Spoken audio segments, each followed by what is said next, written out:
Hi everyone, this is my 2015 Honda Valkyrie. I'm going to be installing a Madstad windshield on it, so hopefully this will kind of show you guys some of the steps and also the final result.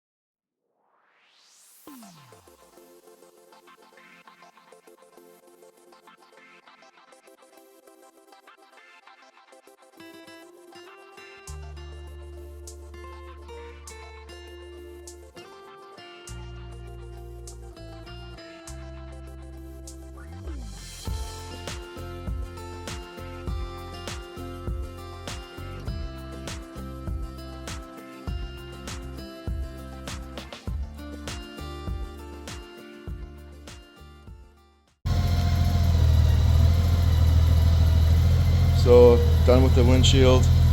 I think it looks great.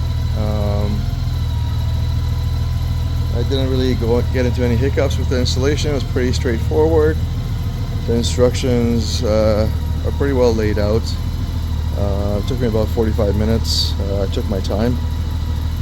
And this is at the lowest setting.